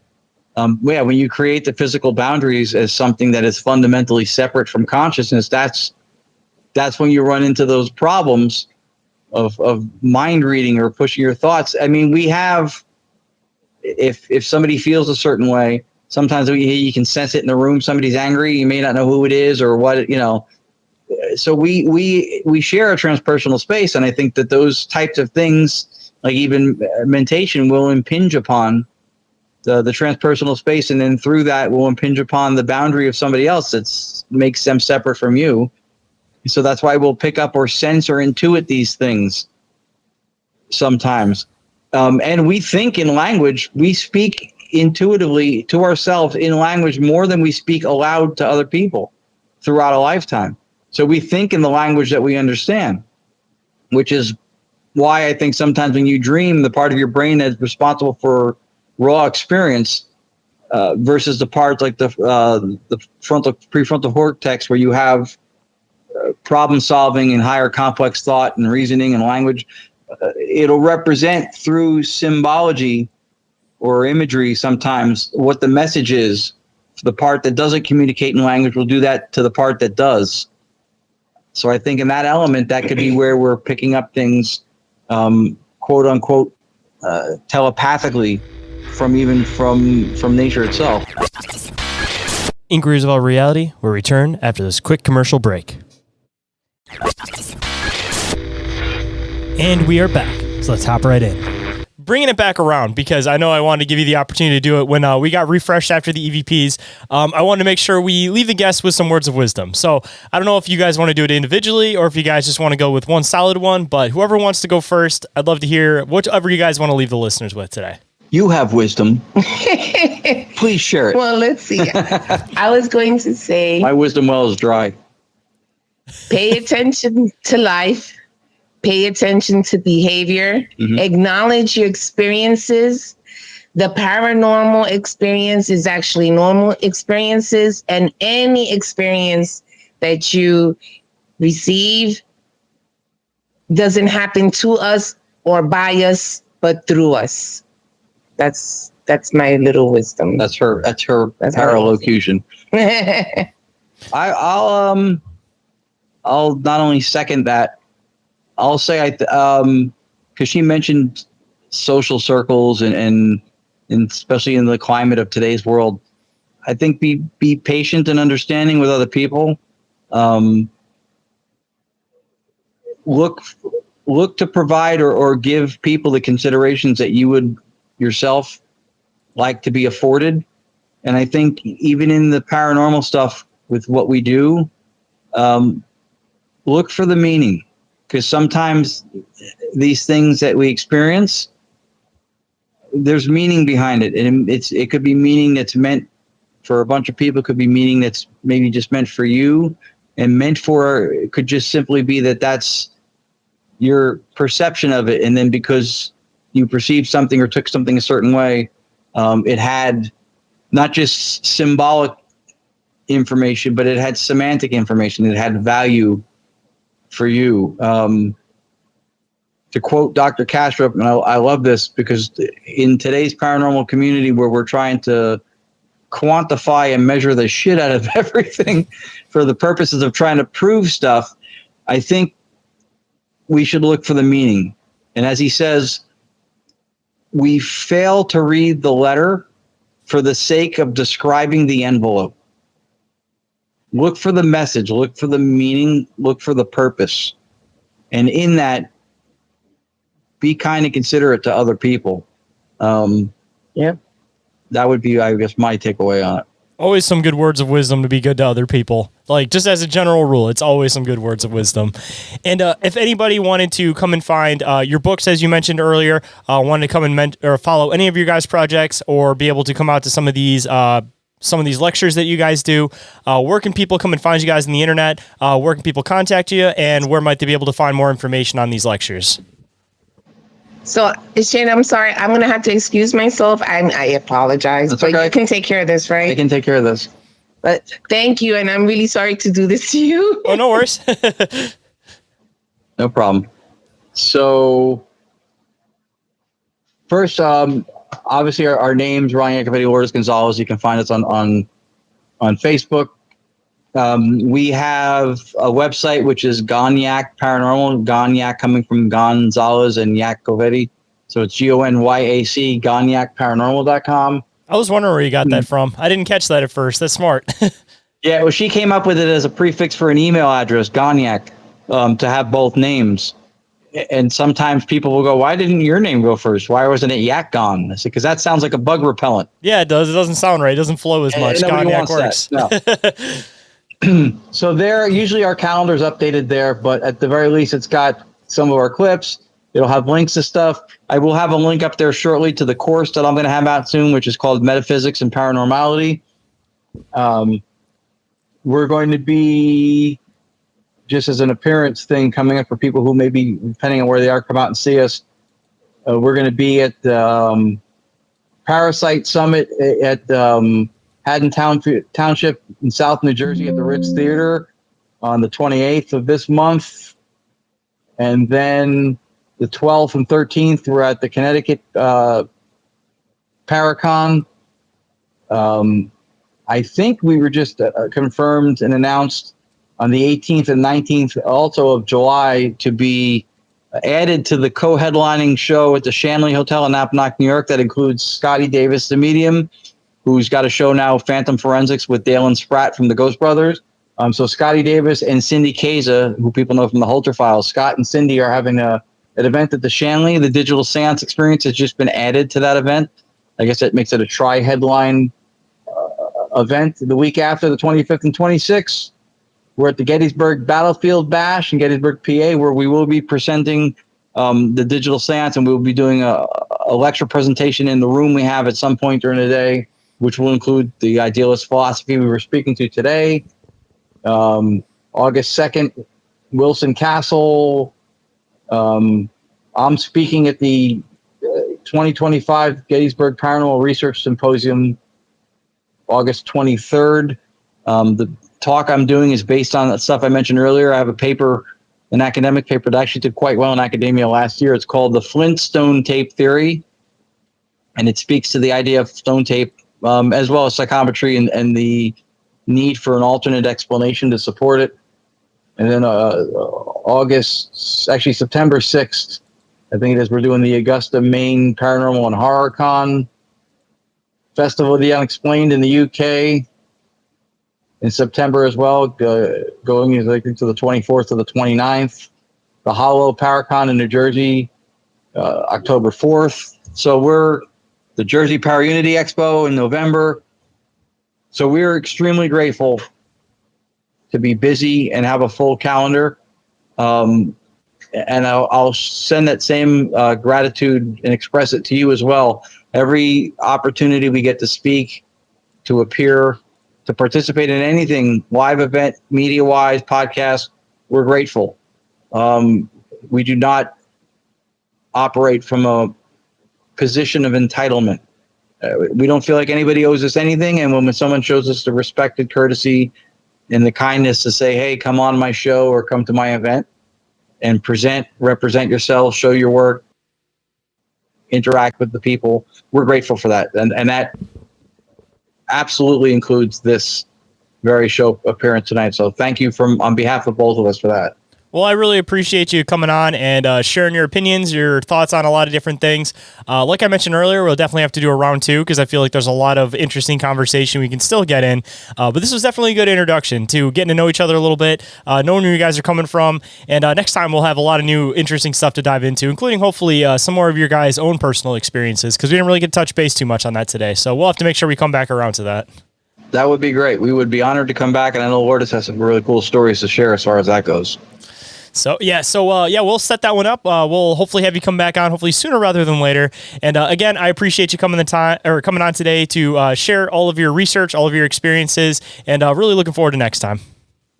Oh, thank you again for having us. You've been an incredibly kind, courteous, and really, really well-researched host and podcast personality. So hopefully your audience continues to support what you're doing through your Patreon and whatever other channels they can. Because we would sure be happy to know that. Well, I really, really appreciate that. Little compliments, man. It goes a long way. You know, you don't usually get them too often as a podcaster, so they're always great to hear. I always never quite know how to respond to them, but all the same, I definitely appreciate them. And that being said, also, I really appreciate your guys' work, the way you guys go about things, the way you guys explain things, and I definitely think you guys got something with it. So, you know, most people get discouraged from things. It seems like you guys aren't going to get discouraged, so I'm excited to see where your guys' research ends up going. Well, thank you again very much for having us. If you enjoyed today's conversation and want to show some love, I definitely appreciate it if you left a review or rating for the show on Spotify, Apple Podcasts, or any podcatcher you happen to use. Your continued support is what makes the show possible, and your opinions go a long way to help this show grow and improve. And if you know anyone who might enjoy today's episode, share it with a friend. Grassroots support from listeners like you guys is exactly how this show grows. So thank you. And if anyone would like to get in touch with me for any reason whatsoever, you guys can email me at inquiriesofourrealitypodcast@outlook.com, or you guys can get a hold of me through social media. Instagram and Facebook are the ones that I'm the most active on. Or you guys can also get a hold of me through the submission form, which is available at the top of the link tree. And the last way you guys can get a hold of me is through the hotline. You guys can either text or call that, whatever happens to be easier. And that number is 313-364-1551. And if you happen to miss that, that number is available down in the show description. And if you guys have some free time, don't forget to check out our awesome friends of the show and our friends with affiliate links, Dimension Devices, Oregon-ite, and Mule, with additional discounts and credits available.